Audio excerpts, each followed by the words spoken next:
Hello students, welcome to my channel. आज हम class 6 का चैप्टर नंबर 2 स्टार्ट करने जा रहे हैं। चैप्टर का नाम क्या है? होल नंबर्स और हिंदी में पूर्ण संख्याएं। ये हमारी एनसीईआरटी की बुक चल रही है और ये हमारी जो वीडियो रहेगी ये इंट्रोडक्शन वीडियो रहेगी, क्योंकि किसी भी चैप्टर को स्टार्ट करने से पहले इंट्रोडक्शन पता होना बहुत ज़्यादा ज़रूरी होता है। ठीक है, तो चलिए अपना इंट्रोडक्शन स्टार्ट करते हैं। हम देखिए, सबसे पहले तो हमें जो चैप्टर का नाम है वही हमें पता होना चाहिए कि है क्या ये। ठीक है, तो चैप्टर का नाम क्या है हमारा? Whole numbers. तो होल नंबर्स पता होना चाहिए सबसे पहले कि क्या होता है। तो देखो, होल नंबर्स होता है, जो होल नंबर से स्टार्ट होते हैं वो हमारे जीरो से स्टार्ट होते हैं। 0 1 2 3 4 5 6 7 8 और ये चलते ही रहते हैं। ये होता है हमारा इंफिनिटी। इंफिनिटी का मतलब होता है इसका कोई अंत ही नहीं है। ठीक है,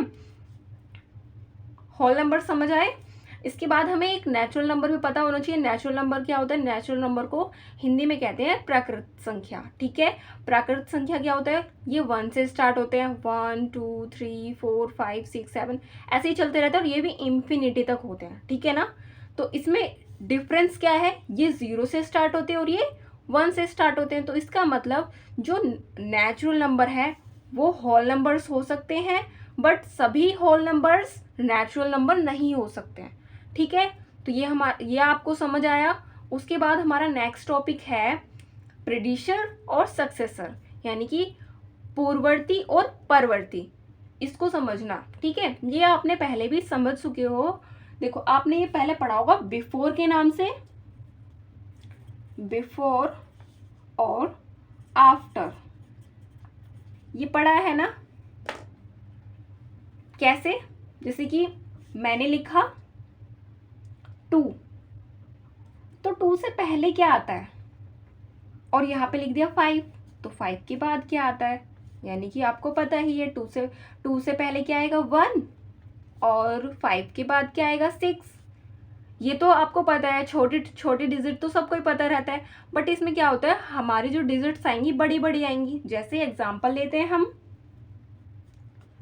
एग्जाम्पल लेंगे, जैसे कि 4 2 6 5 बोलेगा इसकी प्रीडिसर नंबर निकालो। तो कैसे निकालोगे आप? यानी कि पूर्ववर्ती संख्या निकालो। कैसे निकालोगे? ये तो बड़ी डिजिट हो गई ना।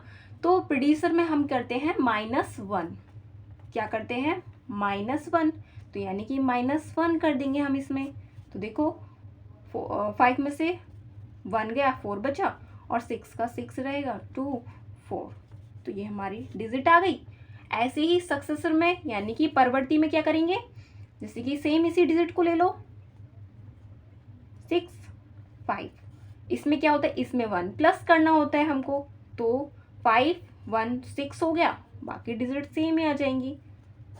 इसमें 1 प्लस करना होता है, ये इंपॉर्टेंट है। यानी कि प्रेडिक्शन में हमें क्या करना होता है? -1 करना होता है और इसमें +1 करना होता है। ठीक है, क्योंकि बड़े बड़े डिजिट्स पूछेगा वो, इसलिए। ठीक है, अब देखो नेक्स्ट टॉपिक क्या है हमारा। नेक्स्ट टॉपिक है नंबर लाइन। नंबर लाइन आपको पता ही है, यानी कि होल नंबर्स को हम नंबर लाइन पे कैसे दिखा सकते हैं। तो देखो, 0 1 2 3 4 5 6 ऐसे लिखते चले जाएंगे जितनी भी हमें जरूरत होगी नंबर्स की। ठीक है, एक चीज और, जब आप नंबर लाइन ड्रॉ करोगे तो सबसे पहले तो उस लाइन को आप स्केल से ड्रॉ करना, और जो ये डिस्टेंस है ना उसको इक्वल रखना। ठीक है, समझ में आया? नंबर लाइन हमारी यही होती है, क्योंकि एक लाइन पे हमें नंबर को डिनोट करना होता है, यानी कि संख्या रेखा हो गई हमारी ये। ठीक है ना। नेक्स्ट टॉपिक देखिए, नेक्स्ट टॉपिक देखिए, इसमें क्या कह रहा है? Addition on the number line, यानी कि संख्या रेखा पर योग। हमें क्या करना है? ऐड करना है। किस पर? नंबर लाइन पर। तो वो कैसे करेंगे? जैसे कि मेरे पास एक डिजिट है, उसने मुझे कहा कि 4 + 3 करो। तो इसको हम कैसे करेंगे प्लस? नंबर लाइन पे। तो देखो, 4 कहाँ पर है? ये कितना प्लस करना है? 3, यानी कि 3 स्टेप आगे चलना है। 1 2 3, क्या आया? 7। समझ आया? ठीक है, एक एग्जाम्पल और देखो, एक एग्जाम्पल और ले लेंगे हम। जैसे कि 2 + 5, ठीक है। तो हम क्या करेंगे, 2 से चलना स्टार्ट करेंगे, 1 2 3 4 5 स्टेप चल रहा, तो क्या आया, 7 आया, ठीक है। एक और देख लो, 8 + 3, एग्जाम्पल है ये, 8 + 3 करना है हमें। देखो 8 से स्टार्ट करेंगे हम, कितने स्टेप चलना है, 3, 1 2 3, कितना आया, 11। तो नंबर लाइन पे एडिशन हम ऐसे ही करेंगे, ठीक है ना। तो नेक्स्ट टॉपिक देखते हैं अब। नेक्स्ट टॉपिक है subtraction on the number line. अब हमें क्या करना है, घटाना है नंबर लाइन पे। तो वो कैसे करेंगे, इसमें भी आपको एग्जाम्पल ही लेना पड़ेगा। कैसे, देखिए इधर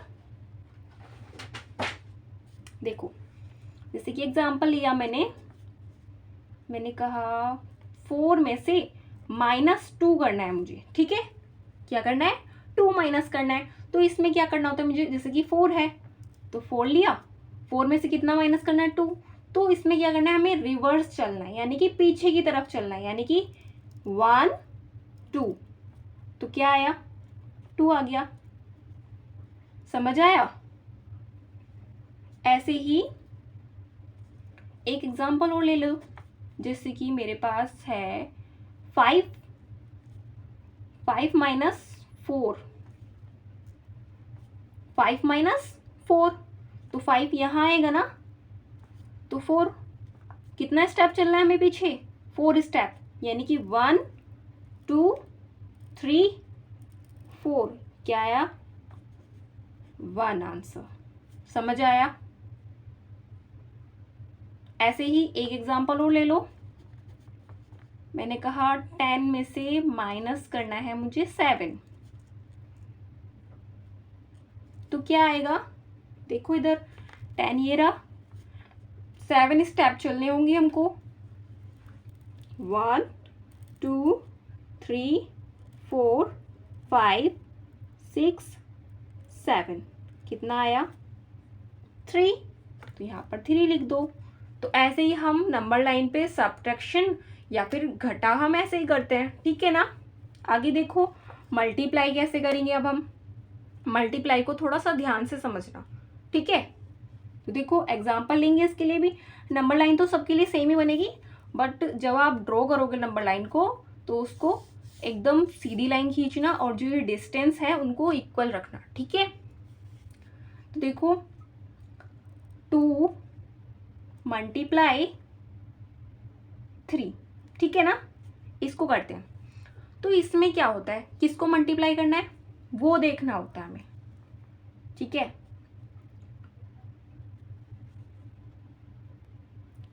तो देखो इसमें क्या करना पड़ता है, हमें इसमें 0 से स्टार्ट करना पड़ेगा।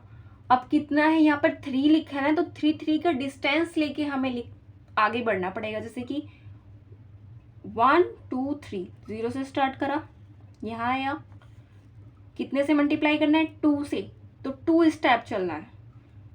तो एक और 3 का गैप लेंगे, 1 2 3, ये आ गया हमारा आंसर 6, ठीक है। समझ आया। एक एग्जांपल और ले लेते हैं हम, 5 × 2, ठीक है। कितने से मल्टीप्लाई करना है, 2 से, तो अब डिस्टेंस क्या लेना पड़ेगा, 2 का लेना पड़ेगा, और कितने टाइम लेना पड़ेगा, 5।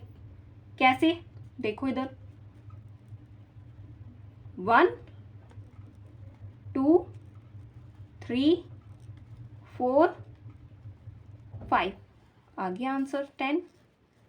समझ में आया ये। तो मल्टीप्लाई ऐसे ही होगी नंबर लाइन पे, ठीक है ना।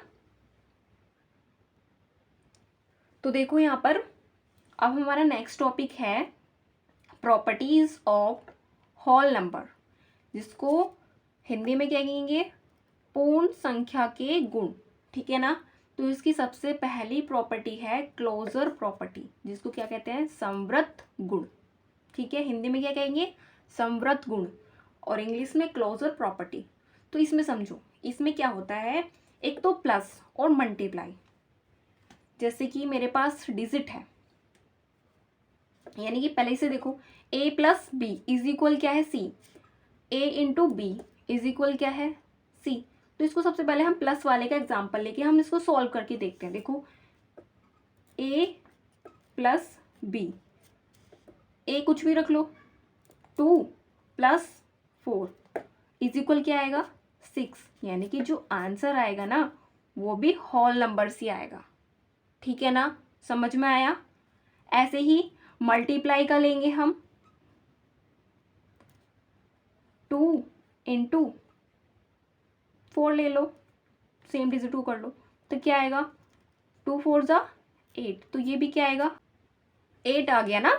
ठीक है, उसके बाद देखो ये भी होल नंबर्स हैं और ये भी होल नंबर है, यानी कि अगर हम प्लस करेंगे या मल्टीप्लाई करेंगे तो डिजिट क्या आएगी, होल नंबर ही आएगा। अगर हम माइनस करेंगे या फिर डिवाइड करेंगे तो जरूरी नहीं है कि होल नंबर ही आए।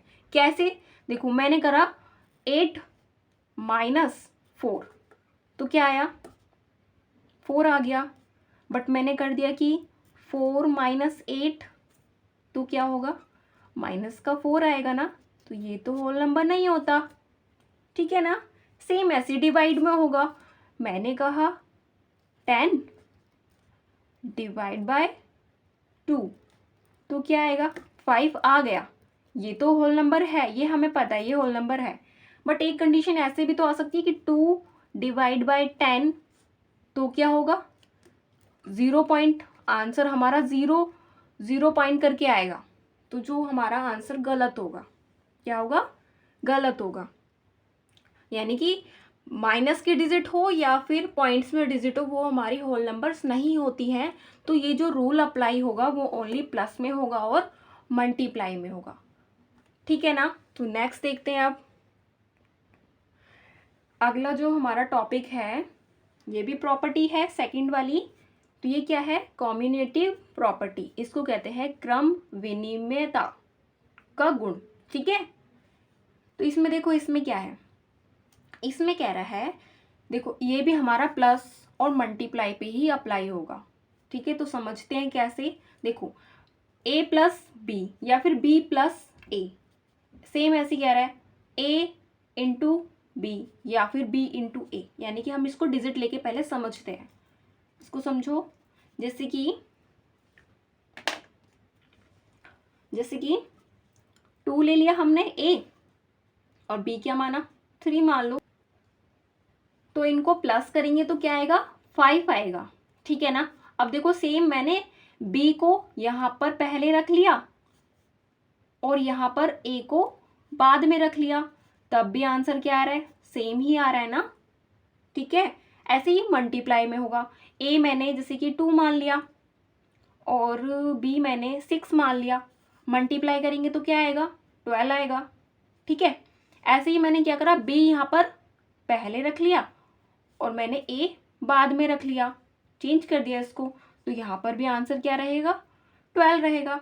तो ये वाला जो रूल है ये भी हमारा किस में अप्लाई होगा, प्लस में और मल्टीप्लाई में अप्लाई होगा। अब देखो माइनस में कैसे अप्लाई नहीं होगा, देखो माइनस में कैसे अप्लाई नहीं होगा चेक करो। जैसे कि देखो एग्जाम्पल लेते हैं पहले हम, जैसे कि मैंने रखा 5 माइनस 3 कर दिया, तो आंसर क्या आएगा 2 आ गया ना।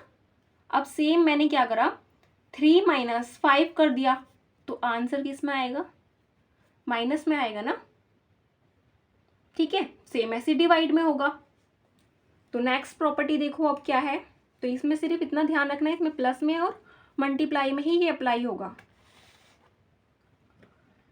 नेक्स्ट टॉपिक है एसोसिएटिव प्रॉपर्टी, सहचार्य। इसमें देखो इसमें क्या है, इसमें भी प्लस और मल्टीप्लाई पे ही अप्लाई होगा ये भी। ठीक है, तो देखो कैसे, जैसे कि मैंने a b c दिया है, तो इसमें कह रहा है या तो मैं a b को पहले प्लस कर लूँ फिर इसको प्लस कर लूँगी, तो यहाँ पे बोल रहा है b प्लस c, पहले इनको प्लस कर लो बाद में ये प्लस कर लो। जैसे कि मैंने इसको रख लिया, a को रख लिया 2, इसको 3 मान लिया, इसको 4 मान लिया, तो पहले मैं इनको प्लस कर लेती हूँ, क्या आएगा 5, बाद में मैं इसको प्लस कर लूँगी तो क्या आएगा 9। सेम, ए क्या था हमारे पास 2, बी क्या था 3, सी क्या है 4, प्लस कर दो, यानी कि यहाँ पर क्या करना है 3 और 4, यानी कि बी और सी को पहले प्लस कर दो तो क्या आएगा 7 प्लस 2, आंसर क्या आएगा 9। ठीक है ना, समझ में आया। आगे देखो, मल्टीप्लाई में भी सेम है, जैसे कि मैंने यहाँ पर रख लिया 2 मल्टीप्लाई 3 मल्टीप्लाई 3 कर लो। ठीक है ना, तो देखो पहले इनको मल्टीप्लाई कर लेती हूँ, तो देखो क्या आएगा 2 3 जा 6 मल्टीप्लाई 3 क्या आएगा 6 3 जा 18। ठीक है ना, अब सेम देखो हमने क्या रखा, ए को 2, बी को क्या रखा 3 और सी को भी हमने 3 रखा। ठीक है, पहले बी और सी को मल्टीप्लाई कर लो, 3 3 जा 9 हो गया, मल्टीप्लाई 2 तो क्या होगा 2 9 जा 18, आंसर सेम आया। तो ये भी हमारा प्लस में और मल्टीप्लाई में ही अप्लाई होगा। ठीक है ना, ये प्रॉपर्टीज है हमारी किसकी, होल नंबर्स की। ठीक है ना, नेक्स्ट प्रॉपर्टी है हमारी, यानी कि गुण है हमारा डिस्ट्रीब्यूटिंग प्रॉपर्टी, यानी कि वितरण गुण। कैसे है इसको समझो आप। जैसे कि मेरे पास है ए और मल्टीप्लाई करने के लिए क्या बोल रहा है बी प्लस सी से मल्टीप्लाई करने के लिए कह रहा है। तो इसमें क्या होता है, जैसे मैं पहले एग्जांपल लेते हैं हम। ठीक है, ए क्या मान लिया मैंने 2 और इसको मैंने 3 प्लस 4 कर लिया। ठीक है ना, तो देखो मेरे पास यहाँ पे 2 ऑप्शन है, या तो मैं इन दोनों को पहले प्लस कर लूँ फिर उससे मल्टीप्लाई कर दूंगी।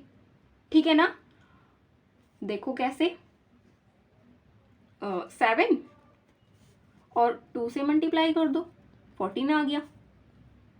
एक तरीका और होता है डिस्ट्रीब्यूट करने से हमारा थोड़ा सा इजी पड़ जाता है, तो वो कैसे होता है देखो, डिस्ट्रीब्यूटिंग वाला जो मेथड होता है वो कैसे अप्लाई होगा, वो होगा 2 3 प्लस 4। तो इसमें क्या होता है, पहले इससे इसकी मल्टीप्लाई कर लो फिर इसकी इससे, यानी कि 2 मल्टीप्लाई 3 प्लस 2 मल्टीप्लाई 4 तो कर लो क्या आएगा 6 प्लस 8 प्लस कर लो क्या आएगा 14 ही आएगा। ये थोड़ा इजी पड़ जाता है। अब देखो एक एग्जांपल और लेके हम इसको समझते हैं कैसे इजी पड़ता है हमें इससे। देखो एक एग्जांपल लेते हैं हम, मेरे पास है 6 2 8 है। ठीक है, मुझे मल्टीप्लाई करना है 101 से मल्टीप्लाई करना है। ठीक है ना, तो अब देखो इसका मल्टीप्लाई करूँगी तो बहुत ज़्यादा डिफिकल्ट पड़ेगा। अब इस मेथड से अगर मैं इसे मल्टीप्लाई करती हूँ तो क्या होगा, देखो 100 प्लस 1 101 को मैं ऐसे भी तो लिख सकती हूँ ना। तो सेम यहाँ पर 6 2 8, अब क्या होगा इसकी मल्टीप्लाई इससे कर दो तो ये ईजी होगा। कैसे होगा देखो, इसकी इससे मल्टीप्लाई करेंगे तो क्या होगा 6 2 8 ऐसे रहेगा, हम क्या करते हैं पीछे 0 लगा देते हैं। ठीक है ना, प्लस 1 यानी कि इसकी मल्टीप्लाई इससे होगी, अब तो 1 से मल्टीप्लाई होगी तो सेम ही डिजिट आती है, तो 6 2 8।